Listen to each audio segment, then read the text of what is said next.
All right, Sunday Night Rant. Here we go. We're broadcasting on Facebook Live. For those of you that are watching on Insta, just to this hand on that side. So, hi everyone. If you're ever seeing my eyes move across two devices, I'm using an iPhone 7 and an iPhone X.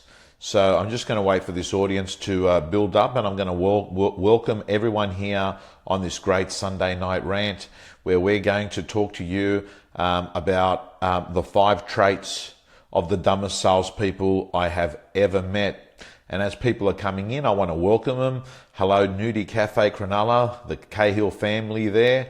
Good to hear you, mate. Hello, Chrissy. Good to see you. And we're expecting big things from this girl. I actually think Chrissy is going to be one of the big real estate agent girls over the next decade in Sydney.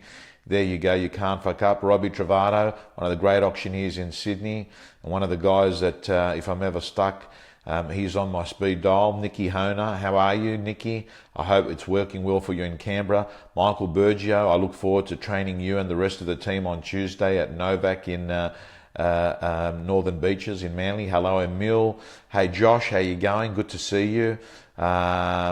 Olga, Caddison, Paul Biller, Jay Lee, guys and girls, press that share button, tag someone if you like. This is going to be a lot of fun.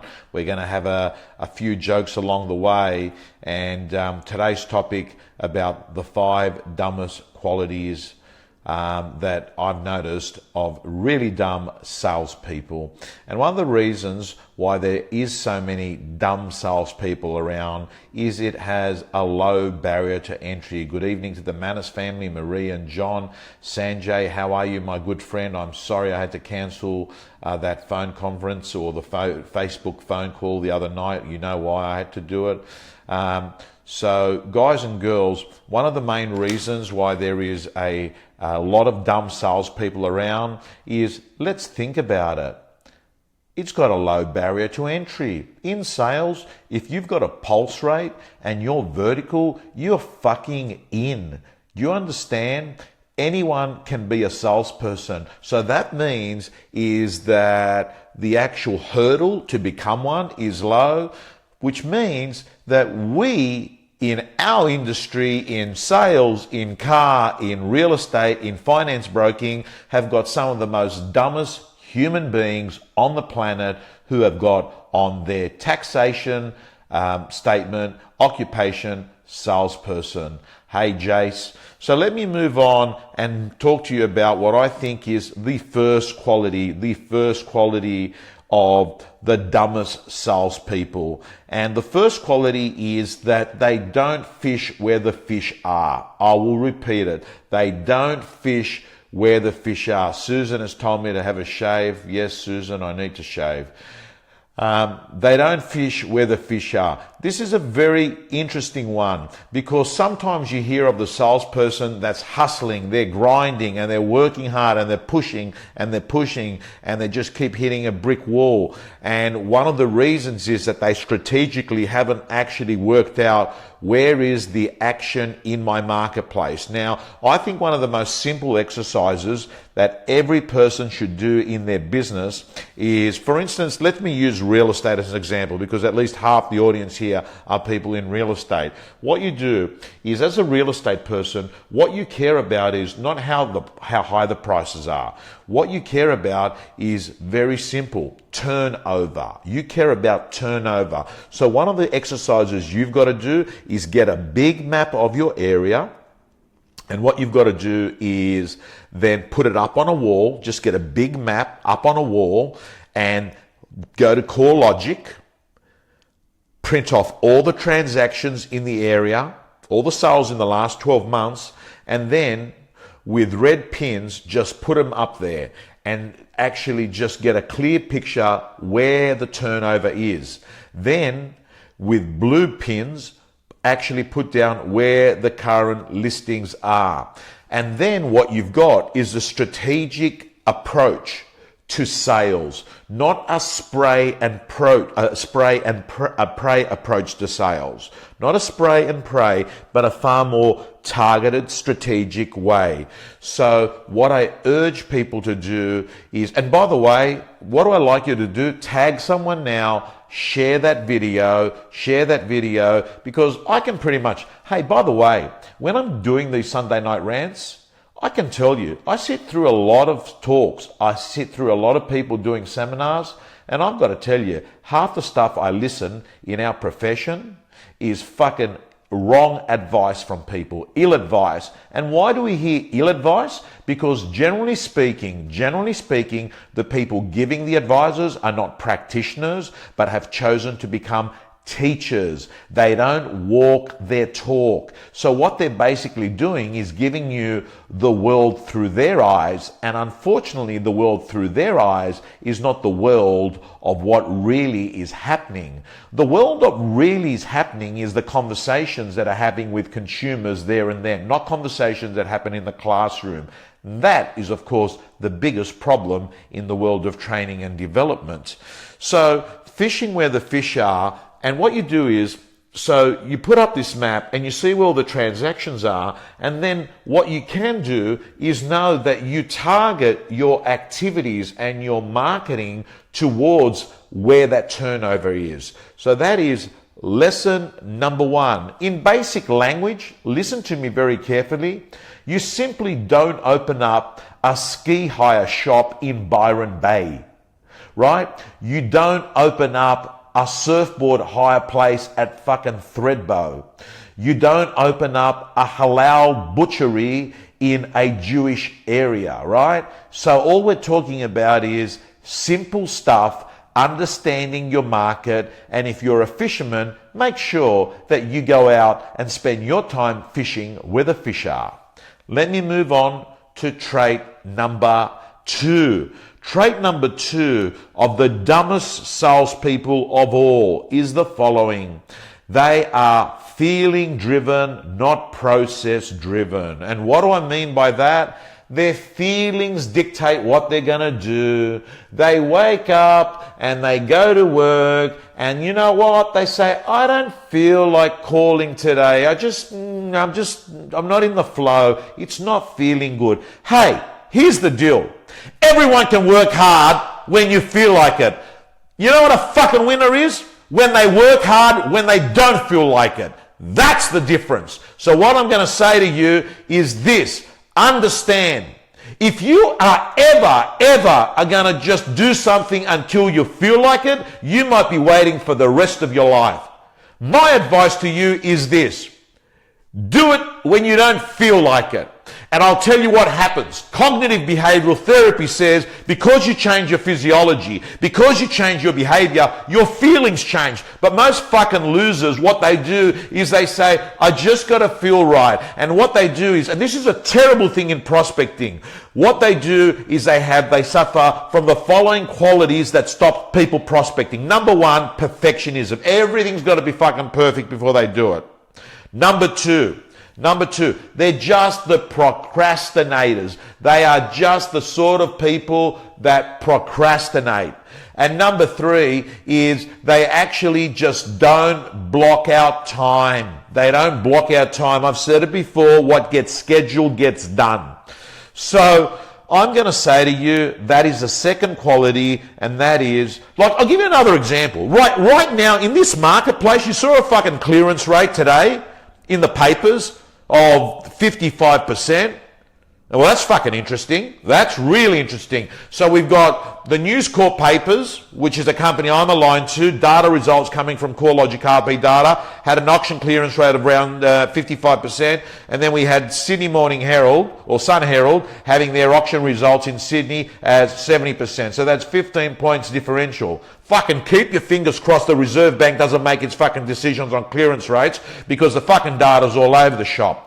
But anyway, the point I'm making is, regardless, what we're thinking about here is this, that right now the marketplace has changed.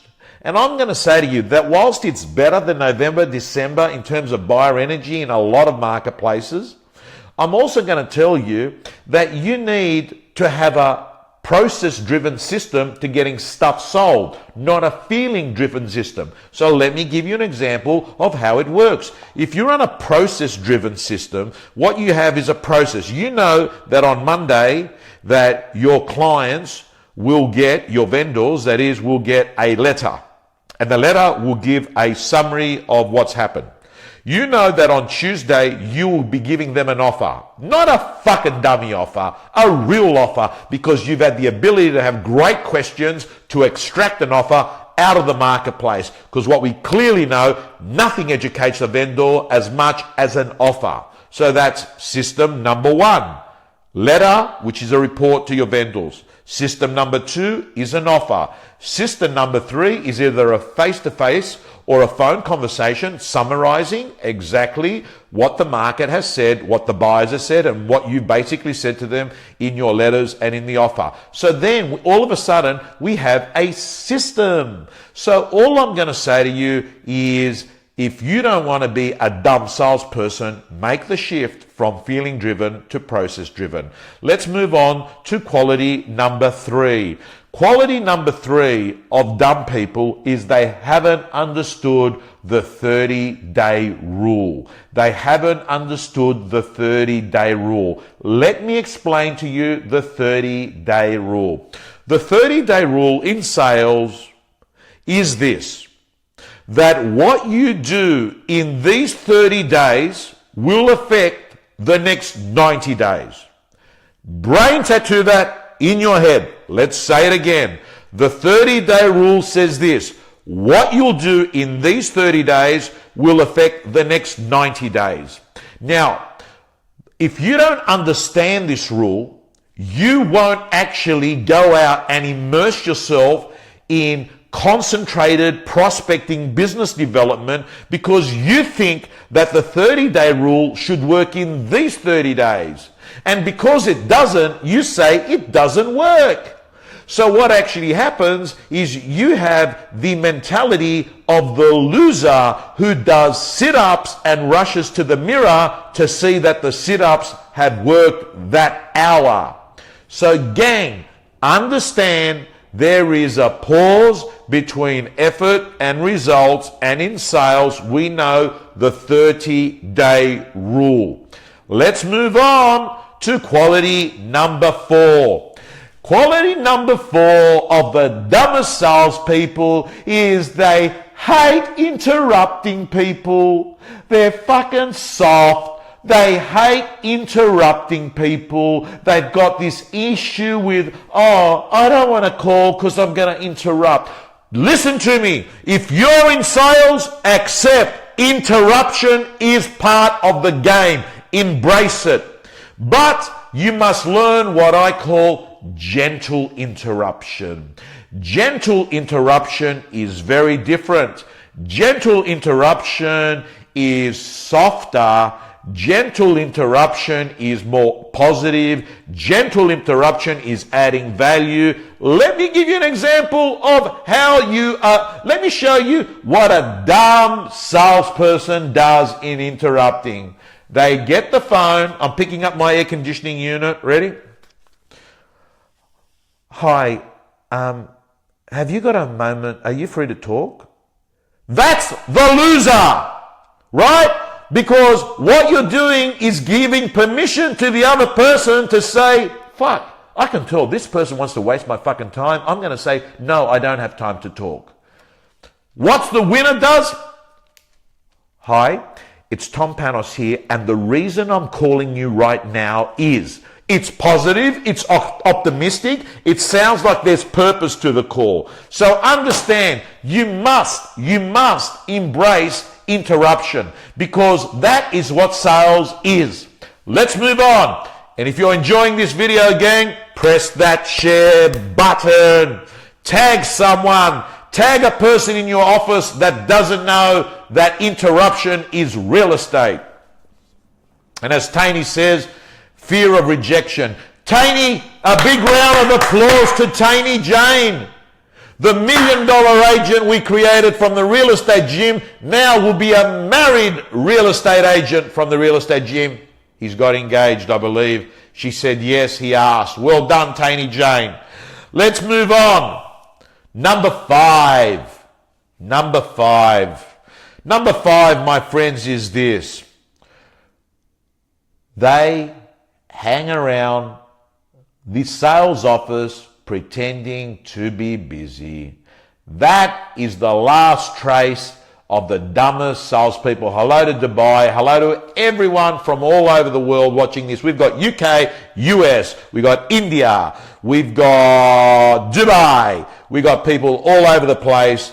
Guys and girls, number five is this. They hang around the office pretending to be busy. Amen, Tris Rowland. And I've got to say to you, what do? They treat their sales office as an adult daycare center. They say goodbye to their partner as they leave in the morning, and they say, goodbye, sweetie. I've got a big day at work today. And they go in and they sit in their protected little office away from all the action, and then they go home and they repeat that same pattern for 20 years. If you're the sort of person that hangs around the office pretending to be busy, it's an adult daycare center, it's not a sales office, you should immediately go in tomorrow, resign, stop lying to yourself, stop lying to your family, stop lying to your employers, because you've got to remember, you need to establish yourself in the market, not in the office. And on that point, guys and girls,